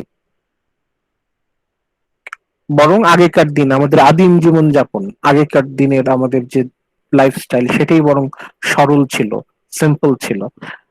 We were innocent. এখন আপনারা বেশিরভাগই বলবেন, আমি যখন একটু আগে চাইল্ডদের নিয়ে কথা বললাম, চাইল্ড, এই যে চিলড্রেন হ্যাভ সুপিরিয়র ইনসাইট, একটাকে বললাম না, যখন বাচ্চারা বড়দের থেকে বেশি বুড়া, তারা বেশি পাকনা, কিন্তু চিলড্রেন তাদের হওয়ার কথা ছিল ইনোসেন্স, ফুল অফ ইনোসেন্স, তাদের ইনোসেন্ট হওয়ার কথা। তাহলে তারা কেন এরকম নেগেটিভ অ্যাটিটিউড নিয়ে বড় হচ্ছে? তার মানে হচ্ছে আমাদের লাইফস্টাইলে যথেষ্ট সমস্যা আছে। আলটিমেটলি রোম্যান্টিসিজম আমাদের সেই innocent, free, adventurous individual, full of imagination and intuition and idealism, এই যে এই যে পয়েন্ট অফ ভিউ, এই যে মনোভাব, এটার দিকে কিন্তু আমাদেরকে আকৃষ্ট করছে। এখন আজকে আমরা যে ওই ছোট ছোট পয়েন্ট গুলো দেখবেন অনেক, এই যে আজকে যে আমরা কয়টা, 6টা ছোট ছোট, খুব বেশি কিন্তু না, এই যে এটার কিছু 1 পেজ 2 পেজ 7 পেজও হবে না, ছোট ছোট কোন কোন, এটা এখান থেকে যেমন 1 প্যারা পড়লাম। এখন এই জায়গা থেকে আমরা শুধু আমাদের দরকারি ইনফরমেশন গুলো নিব আর কি। আপনারা এই জায়গাগুলো, এটা অলরেডি দেয়া, এখান থেকে আপনারা হচ্ছে আমাদের ক্যারেক্টারিস্টিক্স অফ রোমান্টিক লিটারেচার আজকে হচ্ছে আমাদের, আমরা শেষ করে দিলাম। এই হচ্ছে আমাদের romanticism, romantic literature, romantic movement. এখন কথা হচ্ছে আপনাদের কুইজ কেমন হবে? কুইজ গুলো এমন হবে যে আপনি অল্প কথায় অ্যান্সার লিখবেন। আপনাদের কোয়েশ্চেন থাকবে, এই যে আমরা যা যা পড়লাম, এই লেকচার 1, লেকচার 2, লেকচার 3, লেকচার 4, এই 4টা লেকচার, এই লেকচারের মধ্যে আমরা যা যা কিছু আলোচনা করলাম এর মধ্য থেকেই আমাদের কুইজ হবে। 10টা কোয়েশ্চেন করা হবে। আপনি অল্প কথায়, নট ইন ওয়ান ওয়ার্ড, একটা শব্দ না, মানে একটা বাক্য, 1 সেন্টেন্স অ্যান্সার লিখবেন আপনারা। কোয়েশ্চেন থাকবে 10টা, প্রতিটা 0.5 করে, 5 মার্কস। এটা এটা আপনারা, আপনাদেরকে দেওয়া হবে হচ্ছে শনিবার দিন দেওয়া হবে, আপনাদের হাতে 3-4 দিন সময় থাকবে, আপনাদের হাতে সময় থাকবে। আমি মানে ধরে রাখেন হচ্ছে আপনাদের স্যার 4টা লেকচারের হ্যাঁ উপরে হ্যাঁ কি হ্যাঁ, কুইজ 4টে হবে? লেকচারের উপরে হবে। আরো বেশি যদি আমি মানে করি, সেটা হচ্ছে যে স্লাইড গুলো ফলো করেন, আর আজকে আমরা যে পার্ট গুলো আলোচনা করলাম, যে পার্ট গুলো, প্যারাগ্রাফ গুলো, এগুলো একটু দেখেন, তাহলে দেখবেন আপনাদের 100% আপনারা কভার পেয়ে যাবেন। কুইজের কোয়েশ্চেন গুলো হবে হচ্ছে খুবই স্পেসিফিক, আপনাদেরকে নিজের ভাষায় 1-2 লাইনের মধ্যে, আপনার অ্যান্সার কোনোটাই 2 লাইনের বেশি হবে না। কোয়েশ্চেন একটু সব পড়াইলে ভালো হ্যাঁ, হতো। টু দ্য পয়েন্ট, আপনাদের অ্যান্সার হবে হচ্ছে সবগুলো টু দ্য পয়েন্ট। জি বলেন। স্যার আর একটা ক্লাস আমি স্যার একটা না ক্লাস না, আপনারা সময় পাবেন তো, পরে কুইজটা নিলে ভালো হতো। একটা ক্লাস আমি আপনাদেরকে শনিবার দিন কোয়েশ্চেন দিব। হুম, আপনাদের শনিবার দিন কোয়েশ্চেনটা আমি দিয়ে দিব শনিবার দিন। মানে স্যার 4টা লেকচারের উপর আর কি হ্যাঁ, কোয়েশ্চেনের অ্যান্সার আপনারা লিখবেন হচ্ছে 1 থেকে 2 লাইনের মধ্যে, ঠিক আছে? At least আপনারা সাবমিট করবেন ধরেন মঙ্গলবার, পরের মঙ্গলবার, আগামী মঙ্গলবার আপনারা সাবমিট করবেন। আপনারা হাতে সময় পাবেন শনি রবি সোম, শনি রবি সোম, 4 days। আর মঙ্গলবার দিন সাবমিট করবেন। 4 days। এই হচ্ছে 4 দিন আপনাদের হাতে সময়। আপনারা শনিবার দিন তো কোশ্চেনটা পাবেনই। কোশ্চেনটা পাওয়ার পরে, কোশ্চেনটা হাতে পাওয়ার পরে তখন আপনারা নিজেরা পড়বেন, পড়ে কিভাবে অ্যান্সার করবেন ওটা তো অলরেডি আপনারা মানে বলেই দিলাম, যে আপনারা কোশ্চেনটা পড়ে ওটা নিজের ভাষায় লিখবেন। কেউ কাউকে কপি করবেন না, কেউ কাউকে কপি করবেন না, কাউকে কপি করা যাবে না, নিজে নিজে যতটুকু বুঝবেন ততটুকু বুঝে অ্যান্সার করবেন। ঠিক আছে, আমি শনিবার দিন কোয়েশ্চেন দিয়ে দিব, আপনারা হচ্ছে রবিবার দিন আমাদের যে ক্লাস, ওই ক্লাসে রবিবার দিন আমাদের যে ক্লাস হবে ওই ক্লাসে আপনি এই করবেন, আমাদেরকে কোশ্চেন, আমি আপনাকে টাইম দেব, আপনাদেরকে টাইম দেব, আপনি আপনার কোনো কোয়েশ্চেন থাকলে, সমস্যা থাকলে, কনফিউশন থাকলে ওই দিন ক্লিয়ার করে নেবেন। আজকে আমরা romantic Okay, period, sir. Romanticism officially শেষ করে দিলাম। নেক্সট ক্লাস থেকে আমরা ভিক্টোরিয়ান পিরিয়ডে চলে যাব। সব জি, sir. স্লাইড, সব হ্যান্ডআউট, সবকিছু গুগল ক্লাসরুমে গোছানো আছে।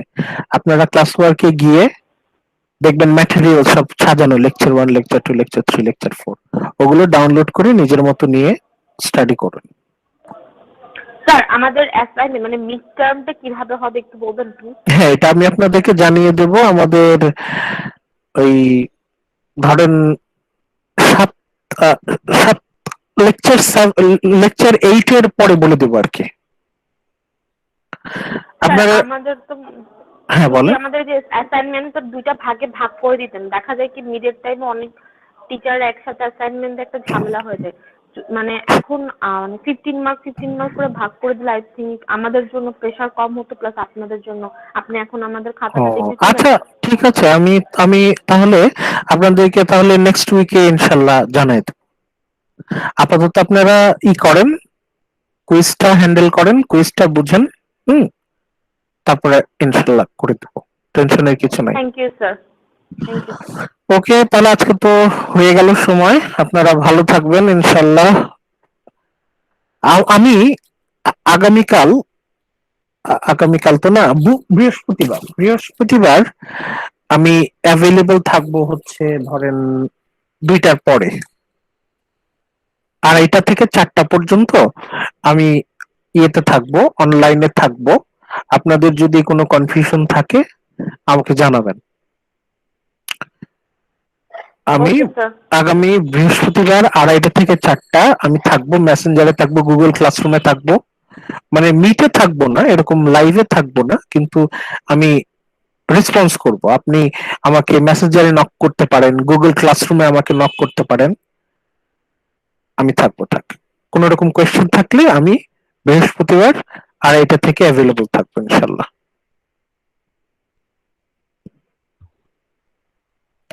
ঠিক আছে, জি স্যার। প্রশ্নগুলো কি গুগল ক্লাসরুমে লিংক দেওয়া হবে? হ্যাঁ, আপনাদেরকে কুইজের লিংক আপনারা আমাদের মেসেঞ্জার গ্রুপেও পাবেন, গুগল ক্লাসরুমেও পাবেন। ওখান থেকেই সাবমিট করতে হবে মানে কোশ্চেন? হ্যাঁ, একটু ওই যে আমাদের একটা টিউটোরিয়াল আছে, টিউটোরিয়ালটা দেখে নেবেন আবার। হ্যাঁ, ফর্ম আকারে দেওয়া হবে।